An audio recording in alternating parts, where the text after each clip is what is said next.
السلام عليكم ورحمة الله وبركاته. إن الحمد لله نحمده ونستعينه ونستغفره ونعوذ بالله من شرور أنفسنا ومن سيئات أعمالنا. من يهده الله فلا مضل له ومن يضلل فلا هادي له، وأشهد أن لا إله إلا الله وحده لا شريك له، وأشهد أن محمدًا عبده ورسوله. يا أيها الذين آمنوا اتقوا الله حق تقاته ولا تموتن إلا وأنتم مسلمون. يا أيها الناس اتقوا ربكم الذي خلقكم من نفس واحدة وخلق منها زوجها وبث منهما رجالا كثيرا ونساء، واتقوا الله الذي تساءلون به والأرحام إن الله كان عليكم رقيبا. يا أيها الذين آمنوا اتقوا الله وقولوا قولا سديدا يصلح لكم أعمالكم ويغفر لكم ذنوبكم، ومن يطع الله ورسوله فقد فاز فوزا عظيما. أما بعد، فإن خير الحديث كتاب الله، وخير الهدي هدي محمد صلى الله عليه وسلم، وشر الأمور محدثاتها، وكل محدثة بدعة، وكل بدعة ضلالة، وكل ضلالة في النار.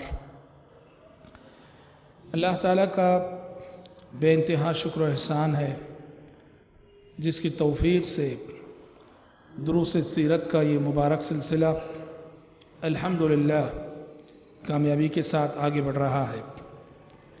آج کے درس میں ہم انشاءاللہ تعالی عہد نبوت کی دو عظیم جنگوں کے بارے میں سنیں گے. ایک جنگ احد اور ایک غزوہ خندق جسے جنگ احزاب بھی کہا جاتا ہے.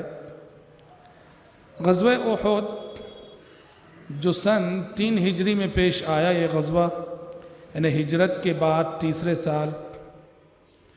غزوہ احد دراصل غزوہ بدر کا انتقام لینے کی یہ کوشش تھی مشرکین مکہ کی جانب سے.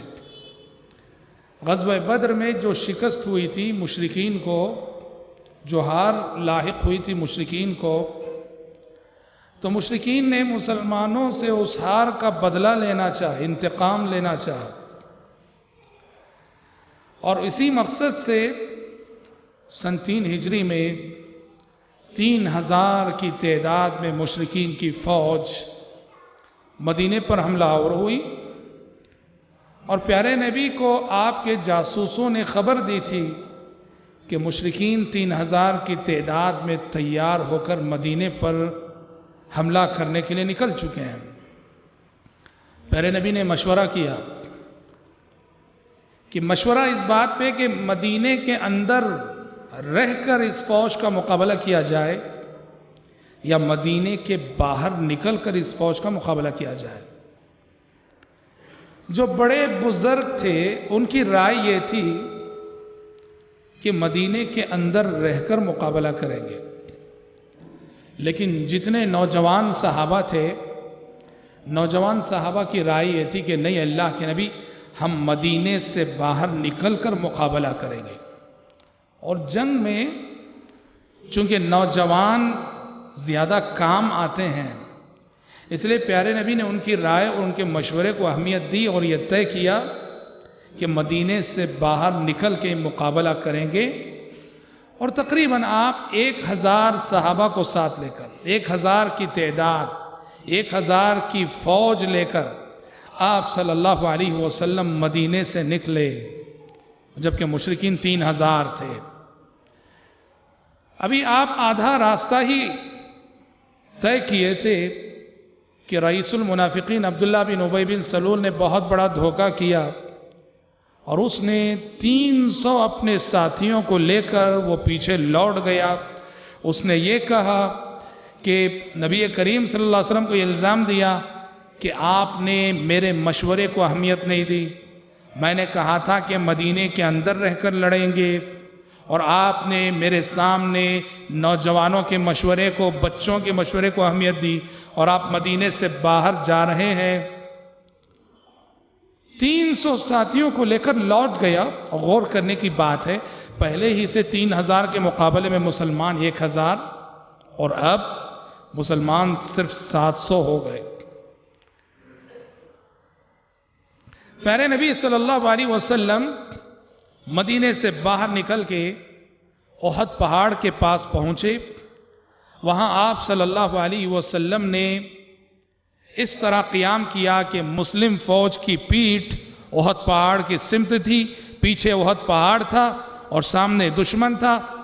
اور آپ صلی اللہ علیہ وسلم نے احد پہاڑ کے پاس ایک چھوٹی سی پہاڑی تھی، وہاں 50 صحابہ کو پہلے ہی کھڑا کر دیا اور کہا کہ جنگ شروع ہونے کے بعد جنگ کا نتیجہ چاہے کچھ بھی ہو جائے، ہم جیتیں ہم ہاریں، جب تک میرا حکم نہ ہو اس وقت تک تم لوگ اس پہاڑی کو چھوڑ کر ہٹنا نہیں اور اس پہاڑی سے اترنا نہیں.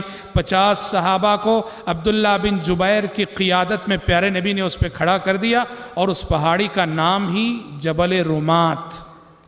جبل رومات پہ 50 صحابہ کو آپ نے کھڑا کر دیا اور جنگ شروع ہوئی. جنگ شروع ہوئی تو جنگ کے 2 مرحلے تھے. دیکھو 3000 کی تعداد میں مشرکین، 700 کی تعداد میں مسلمان. جنگ کے 2 مرحلے تھے. جنگ کا پہلا مرحلہ وہ تھا جس میں صحابہ نے، مسلمانوں نے بہادری کے خوب جوہر دکھائے، شجاعت، جمع مردی کا ثبوت دیا، ہمت سے لڑتے رہے. نتیجے میں یہ 700 کے مقابلے میں وہ 3000 کی فوج ٹک نہ سکی. مشرکین جنگ ہار گئے اور جنگ ہار کر مشرکین میدان جنگ چھوڑ کر بھاگ کھڑے ہوئے. معرکہ مسلمانوں کے ہاتھ آ گیا، مسلمان میدان جنگ مار لے گئے، جیت گئے اور دشمن میدان جنگ چھوڑ کر بھاگ کھڑا ہوا. اب صحابہ کرام رضوان اللہ علیہم اجمعین چونکہ جنگ ہو چکی ہے، ختم ہو چکی ہے، مال غنیمت جمع کرنے میں، مال غنیمت سمیٹنے میں لگے. ادھر وہ 50 صحابہ جن کو پیارے نبی نے جبل رومات پہ کھڑا کیا تھا، انہوں نے دیکھا کہ جنگ ختم ہو چکی ہے اور سب لوگ مسلمان مال غنیمت جمع کرنے میں مصروف ہیں. انہوں نے کہا کہ چلو ہم بھی مال غنیمت جمع کرتے ہیں، اکٹھا کرتے ہیں. ان کے جو امیر عبداللہ بن جبیر تھے، انہوں نے انہیں پیارے نبی کی نصیحت اور بات یاد دلائی. کیا تمہیں اللہ کے نبی کی بات یاد نہیں کہ پیارے نبی نے کہا تھا کہ ہم جیت جائیں یا ہار جائیں، جب تک میری اجازت نہ ہو تم میں سے کوئی یہاں سے نہ اترے. پر انہوں نے ان کی بات نہیں مانی. چند ایک صحابہ کو چھوڑ کر باقی 30 سے زائد 35 تقریباً جبل رومات چھوڑ کر اتر آئے اور وہ بھی جو ہے مال غنیمت اکٹھا کرنے، جمع کرنے میں لگ گئے. اور ہوا یہ کہ خالد بن ولید جو اس وقت ابھی کافر تھے، اسلام نہیں لائے تھے اور مشرکین کی فوج کی کمانڈنگ ان کے ہاتھ میں تھی. خالد بن ولید جو اپنی فوج کو لے کے بھاگ رہے تھے، جب انہوں نے جاتے ہوئے دیکھا کہ یہ جبل رومات کا جو محاذ ہے یہ خالی ہو گیا ہے، یہاں جو سپاہی تھے اکثر جا چکے ہیں، تو خالد بن ولید کو وہاں سے پلٹ کر مسلمانوں پر وار کرنے، دوبارہ میدان جنگ میں داخل ہونے کا موقع مل گیا.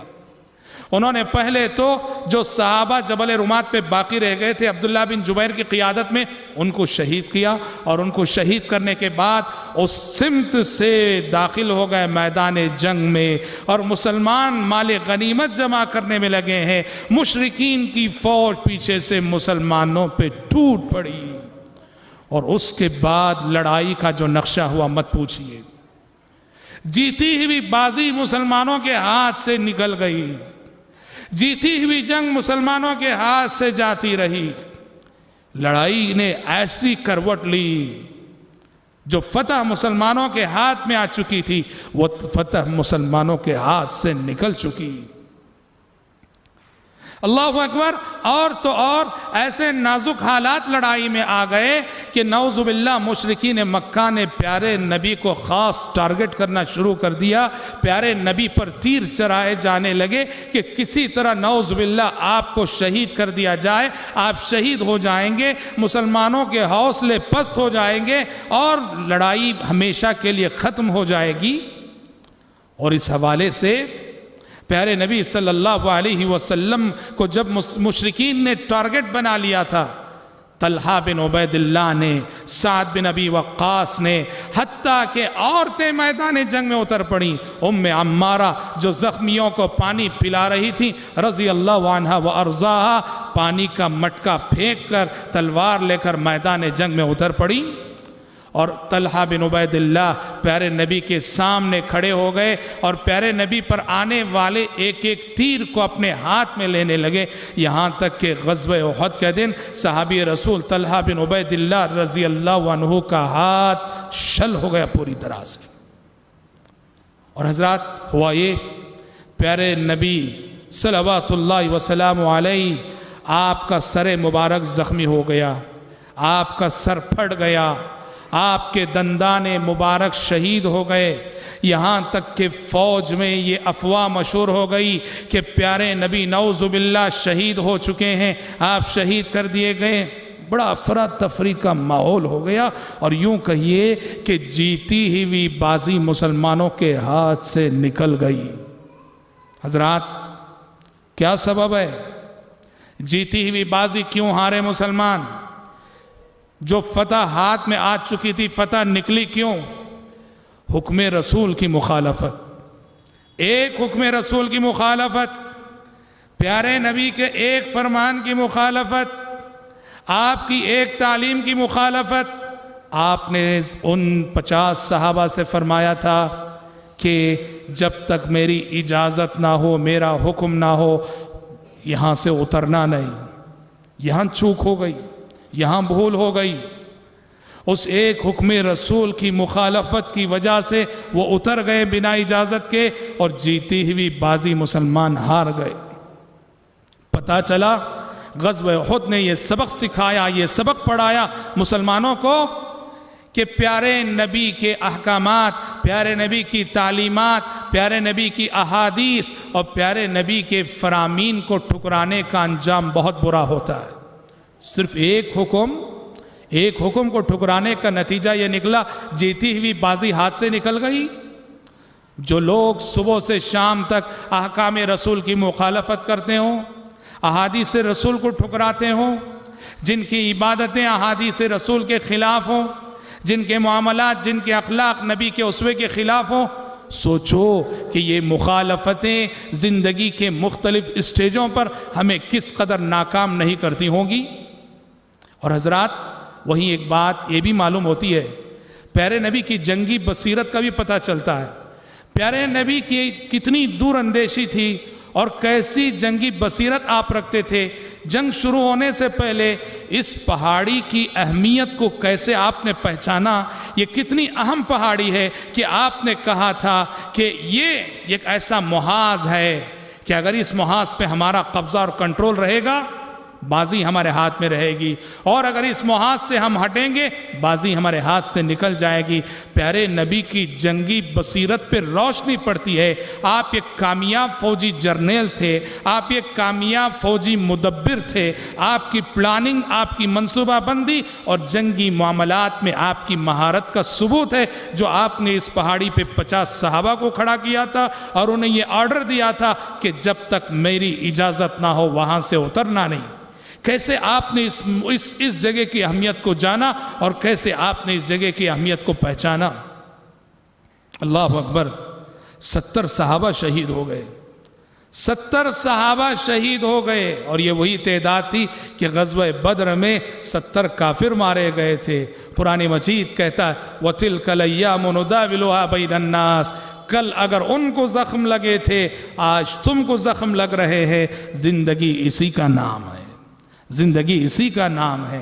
کل کسی دن تمہارا دشمن زخم کھائے گا اور کسی دن تمہیں زخم کھانے پڑیں گے۔ زندگی اسی کا نام ہے۔ وَتِلْكَ الْأَيَّامُ نُدَاوِلُهَا بَيْنَ النَّاسِ، اور ان شہیدوں میں اللہ اکبر سب سے قیمتی جان، ہر صحابی کی جان اپنی جگہ قیمتی تھی، لیکن ان شہیدوں میں سب سے قیمتی جان جو اللہ کے راستے میں قربان ہوئی وہ نبی کریم صلی اللہ علیہ وسلم کے چچا سید الشہداء حمزہ بن عبد المطلب رضی اللہ عنہ کی جان ہے، جنہیں وحشی نام کے ایک شخص نے باقاعدہ ٹارگٹ کر کے نیزہ مارا اور حمزہ رضی اللہ عنہ اس غزوے میں شہید کر دیے گئے۔ حضرات، اس غزوہ احد میں کچھ واقعات ایسے ہوئے جو بڑے ہی سبق آموز واقعات ہیں، جن میں ہمارے لیے اور آپ کے لیے بڑا ہی درس عبرت ہے۔ سب سے پہلا درس عبرت تو وہی ایک حکم رسول کی مخالفت کی وجہ سے جیتی ہوئی جنگ مسلمان اپنے ہاتھ سے جو ہے چھوڑنے پہ مجبور ہوئے۔ یہ بہت بڑا سبق سیکھنے کی بہت بڑا سبق ہے جو سیکھنا ہے۔ اللہ قرآن میں کہتا ہے فَلْيَحْذَرِ الَّذِينَ يُخَالِفُونَ عَنْ أَمْرِهِ أَن تُصِيبَهُمْ فِتْنَةٌ أَوْ يُصِيبَهُمْ عَذَابٌ أَلِيمٌ۔ جو لوگ حکم رسول کی مخالفت کرتے ہیں انہیں ڈرنا چاہیے۔ جو لوگ اللہ کے نبی کے تعلیمات، آپ کی حدیثوں، آپ کی سنتوں، آپ کے فرامین کی مخالفت کرتے ہیں انہیں ڈرنا چاہیے کہ اس مخالفت کے نتیجے میں وہ کسی فتنے میں مبتلا ہو جائیں گے یا کوئی المناک عذاب انہیں آ لے گا، المناک عذاب کی گرفت میں وہ آ جائیں گے۔ حضرات، غزوہ احد میں کچھ واقعات ایسے ہوئے جو بڑے ہی سبق آموز اور جن واقعات کے اندر ہمارے لیے آپ کے لیے بڑا حوصلہ ہے، بڑی ہمت ہے اور عبرت بھی ہے۔ ایک واقعہ انس بن نضر رضی اللہ عنہ۔ انس بن نضر یہ وہ صحابی تھے کہ غزوہ بدر میں شریک نہ ہو سکے تھے۔ غزوہ بدر میں شرکت کا موقع جب انہیں نہیں ملا تو انہوں نے اللہ سے وعدہ کیا تھا، قسم کھائی تھی کہ اللہ کی قسم زندگی میں پھر کوئی موقع آئے تو میں اپنی بہادری کے جوہر دکھاؤں گا اور غزوہ بدر میں شرکت سے جو محروم میں رہا میں اس کا تدارک کروں گا۔ غزوہ احد کا موقع آیا، انس بن نضر رضی اللہ عنہ غزوہ احد میں شریک ہوئے اور بہادری کے ایسے جوہر دکھائے کہ اللہ اکبر، غزوہ احد میں یہ شہید ہو گئے اور ان کے بدن پر 80 سے زائد زخم پائے گئے، 80 سے زائد زخم، اور وہ سارے کے سارے زخم سامنے کے حصے پر تھے، پیچھے حصے پر نہیں، جس کا مطلب یہ ہے کہ زخم کھا کر بھی وہ آگے بڑھتے رہے، کبھی پیچھے مڑنے کی بات سوچی نہیں۔ 80 زخم اور چہرے سے لے کر قدم تک چہرہ اتنا مسخ ہو گیا تھا، پہچانے نہیں جا رہے تھے کہ کون ہے۔ ان کی بہن نے انگلی کا پور دیکھ کے پہچانا تھا کہ یہ میرے بھائی انس بن نضر ہیں۔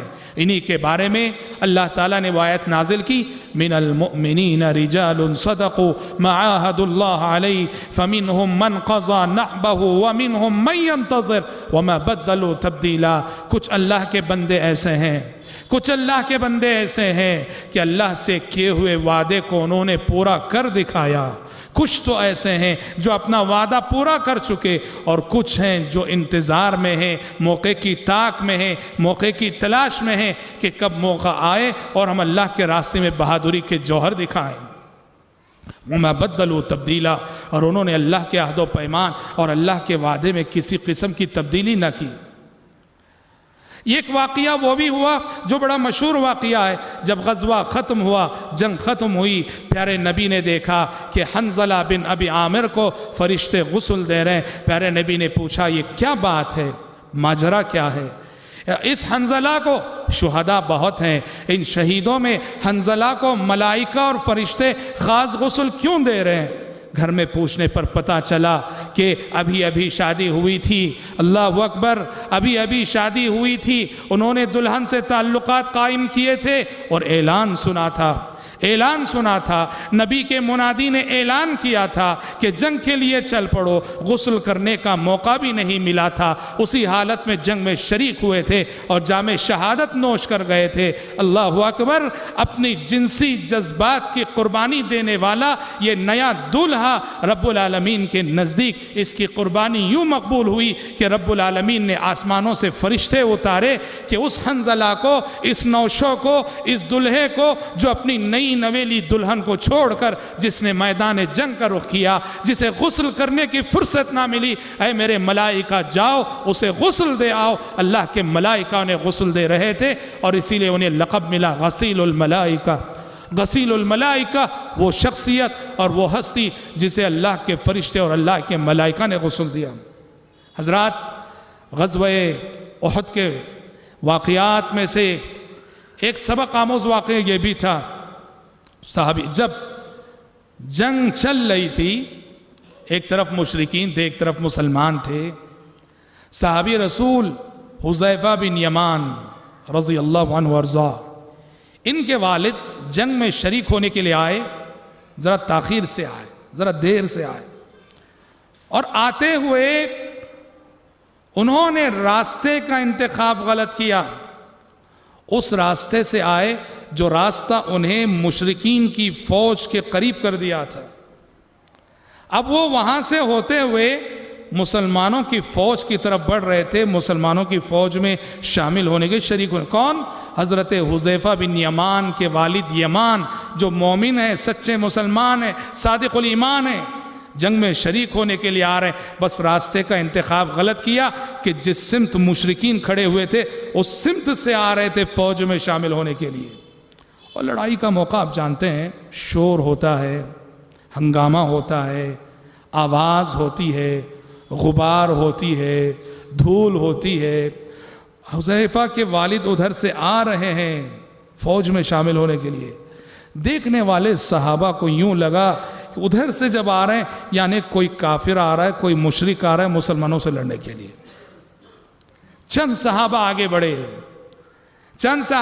بڑھے تلوار لے کر، اور ادھر حذیفہ بن یمان پکار رہے ہیں، آواز دے رہے ہیں، لوگوں میرے باپ ہیں وہ، میرے باپ ہیں وہ، میرے باپ ہیں وہ۔ جنگ کے ہنگامے میں کہاں سے سنائی دیتا ہے؟ مسلمان آگے بڑھے، ان پہ تلوار چلا دی۔ مسلمانوں کی تلوار سے ایک مسلمان شہید ہو گئے۔ سوچو حذیفہ بن یمان رضی اللہ عنہ کا موقف کیا تھا؟ حذیفہ بن یمان رضی اللہ عنہ کا اس موقع پہ کردار کیا تھا؟ اللہ اکبر۔ انہوں نے کہا سوائے اس کے ان صحابہ سے کچھ نہ کہا جن کی تلوار ان کی باپ کے گردن پہ چلی تھی، یغفر اللہ لکم، کہا کہ ساتھیو اللہ تمہیں معاف کرے۔ اللہ اکبر۔ ساتھیو اللہ تمہیں معاف کرے۔ حسن ظن سے کام لیا، نیک گمان کیا۔ حذیفہ سمجھتے تھے کہ جو حرکت ہوئی ہے جان بوجھ کر نہیں ہوئی ہے، جنگ کا موقع ہے، شور ہنگامے میں یہ پکار تو رہے تھے میرے باپ ہیں میرے باپ ہیں، لیکن شور اور ہنگامے آواز کہاں سے سنائی دیتی ہے؟ وہ سمجھتے تھے کہ میرے ساتھیوں نے جان بوجھ کر نہیں کیا ہے، کافر سمجھ کے وار کر دیے۔ اللہ اکبر۔ حسن ظن کی کیسی نادر مثال، اپنے بھائیوں، اپنے ساتھیوں، اپنے رشتہ داروں کے ساتھ نیک گمان کرنے کی کیسی مثال پہ ہم ہوتے تو کیا کہتے؟ تم نے جان بوجھ کر کیا ہے، تم نے جان بوجھ کر مارا ہے، تم نے فلان دشمنی کا بدلہ لیا ہے۔ اللہ اکبر۔ حذیفہ بن یمان رضی اللہ عنہ نے اپنے باپ کے قاتلوں کو یہ کہہ کے معاف کر دیا، یغفر اللہ لکم، ساتھیو اللہ تمہیں معاف کرے۔ اور پھر ان صحابہ کے سلسلے میں اپنے دل میں ذرا برابر کدورت نہ رکھی، نفرت نہ رکھی، اور منفی قسم کے جذبات نہ رکھے۔ تاہم پیارے نبی نے حذیفہ بن یمان کے زخم پہ مرہم رکھنا چاہا۔ اس طرح چونکہ غلط فہمی سے قتل ہوا، پیارے نبی نے ان کی دیت بیت المال سے ادا کی، بیت المال سے پیارے نبی نے ان کی دیت ادا کی۔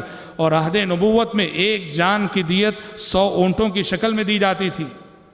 حذیفہ بن یمان کو ان کے باپ کی جان کی دیت اور قیمت دی گئی اونٹوں کی شکل میں۔ قربان جائیے حذیفہ بن یمان کی وسعت ظرفی پر، اس دیت کو انہوں نے پھر سے دوبارہ بیت المال میں صدقہ کر دیا۔ کہا کہ اپنے باپ کی جانب سے میں بیت المال کی یہ دیت صدقہ کرتا ہوں، عامت المسلمین کی مصلحت کے لیے صدقہ کر دیا۔ تو حضرات، زندگی میں ہو جاتا ہے، غلط فہمیاں ہو جاتی ہیں، غلط فہمیوں کی بنیاد پر کوئی ہمیں نقصان پہنچا دیتا ہے۔ زندگی میں کبھی بھی یاد رکھو اعلیٰ مومنانہ کردار یہ ہے، اپنے ساتھیوں، اپنے بھائیوں، اپنے رشتہ داروں کے ساتھ حسن ظن سے کام لو، نیک گمان رکھو، حسن ظن سے کام لے کر آگے بڑھو۔ بڑے بڑے مسئلے حل ہو جاتے ہیں. بدگمانی کرو گے، منفی سوچ رکھو گے، منفی ذہن لے کر چلو گے، زندگی ہمیشہ پرابلمز میں جو ہے گھر جائے گی. حضرات، غزوہ احد کے عبرت آمیز واقعات میں سے ایک واقعہ یہ بھی آتا ہے. پیارے نبی صلی اللہ علیہ وسلم نے اور صحابہ نے دیکھا کہ غزوہ احد میں ایک مسلمان بڑی بہادری کے جوہر دکھا رہا ہے، بڑی بہادری کے جوہر دکھا رہا ہے. صحابہ نے تعریف کی، اس کا نام تھا قزمان. صحابہ نے تعریف کی اور کہا اللہ کے نبی دیکھیے قزمان کیسی بہادری کے جوہر دکھا رہا ہے. پیارے نبی نے کہا انہو من اہل النار، وہ جہنمی ہے. اللہ اکبر. حیرت کی بات تھی، ایک شخص جو بہادری سے لڑ رہا ہے، بہادری کے جوہر دکھا رہا ہے، اور پیارے نبی کہہ رہے ہیں وہ جہنمی ہے. ایک صحابی کہتے ہیں میں اس شخص کے پیچھے ہو لیا کہ کیا بات ہے کہ ایک ایسا شخص جو اتنی بہادری کے جوہر دکھا رہا ہے اور پیارے نبی اس کو جہنمی قرار دے رہے ہیں. کہتے ہیں میں نے دیکھا کہ ایک تیر آیا، ایک تیر آ کر اس شخص کے بدن میں پیوست ہو گیا. اس کو اٹھا کر لوگ میدان جنگ کے باہر لائے اور آخری سانسیں چل رہی تھیں. کسی نے اس سے کہا ہنیئا لک الشہادہ، شہادت کی موت مبارک ہو. تو اس نے جواب دیا کہاں کی شہادت؟ انما قاتلت عن احساب قومی، میں تو محض اپنی قوم اور اپنے قبیلے کا نام روشن کرنے کے لیے لڑ رہا تھا. کیا چیز ہے؟ فساد نیت. فساد نیت. کوئی بھی عمل ہو یاد رکھو، نیت اللہ کی رضا، اللہ کی خوشنودی، دین کی خدمت، اللہ کے کلمے کو بلند کرنا، یہ ہونا چاہیے. نیت اگر درست نہ ہو، میں اپنا نام روشن کروں، اپنے باپ کا، اپنے خاندان کا، اپنے قبیلے کا، اس نیت کے ساتھ اگر کوئی جہاد کرے، وہ نبی کی کمانڈنگ ہی میں کیوں نہ لڑ رہا ہو، اس کا جہاد باطل ہے. اس نے کہا انما قاتلت عن احساب قومی، میں تو اپنی قوم اور قبیلے کا نام روشن کرنے کے لیے لڑ رہا تھا. اور اتنے میں صحابی کہتے ہیں کہ اس شخص کو وہ جو تیر چبھا تھا اس کی تکلیف برداشت نہ ہوئی تو بالآخر اس نے اپنے ہی ہتھیار سے اپنی خودکشی کر لی. اپنے ہی ہتھیار سے اپنی خودکشی. یہ دو وجوہات تھیں، ایک تو نیت کا فساد اور دوسرا خودکشی، جس کے پیش نظر پیارے نبی نے آپ کے پاس آئی ہوئی وحی کی روشنی میں بتایا کہ وہ جہنمی ہے. تو حضرات یاد رکھنا، خودکشی بہت بڑا جرم ہے، بہت بڑا جرم ہے. زندگی میں آنے والے چیلنجز، زندگی میں آنے والی کٹھنائیوں، زندگی میں آنے والے مشکل حالات کا مقابلہ صبر سے کرو، ہمت سے کرو. خودکشی یہ بزدلی ہے، خودکشی یہ احسان فراموشی ہے، خودکشی یہ ناشکری ہے. خودکشی کی بات کبھی سوچو بھی مت، خودکشی کے نزدیک بھی جاؤ مت. اور دوسرا سبق اخلاص سے نیت کا ملتا ہے. دین کے نام پر ہونے والا کوئی بھی کام نیتیں خالص ہونی چاہیے. اللہ کی رضا، اللہ کی خوشنودی، رب کی بنائی ہوئی جنت کو پانا، اس کی بنائی ہوئی جہنم سے بچنا، یہی نیت ہونی چاہیے. حضرات، غزوہ احد کے واقعات میں سے ایک مشہور اور قابل ذکر واقعہ یہ بھی ہے. جنگ ختم ہوئی اور لوگ مدینہ لوٹ رہے تھے اور مدینے میں یہ خبر تھی کہ 70 صحابہ شہید ہیں. عورتیں، خواتین، مائیں، بہنیں سب میدان جنگ کی طرف دوڑی آ رہی تھیں کہ پتہ نہیں میرے بھائی کا کیا ہوا، پتہ نہیں میرے شوہر کا کیا ہوا، پتہ نہیں میرے باپ کا کیا ہوا. بنو دینار قبیلے کی ایک عورت، اسے لوگوں نے راستے میں بتایا. اس نے لوگوں سے پوچھا، کہا کہ اللہ کے نبی کیسے ہیں؟ اس نے کہا، کسی نے اس سے کہا کہ دیکھو جنگ میں تمہارا بھائی شہید ہو گیا ہے، جنگ میں تمہارا بھائی شہید ہو گیا ہے. اس نے کہا مجھے بتاؤ اللہ کے نبی کیسے ہیں؟ دوسرے نے آ کے بتایا کہ جنگ میں تمہارا باپ شہید ہو گیا ہے. اس نے کہا مجھے پہلے یہ بتاؤ کہ اللہ کے نبی کیسے ہیں؟ تیسرے نے آ کے بتایا جنگ میں تمہارا شوہر شہید ہو گیا ہے. اس نے کہا کہ مجھے پہلے یہ بتاؤ کہ اللہ کے نبی کیسے ہیں. جب اسے بتایا گیا کہ اللہ کے نبی محفوظ ہیں، صحیح سالم ہیں، اور آپ کی شہادت کی جو خبر پھیلی تھی وہ محض افواہ تھی، تو اس خاتون نے اپنے شوہر، اپنے باپ اور اپنے بھائی کو گنوانے کے بعد کہا تھا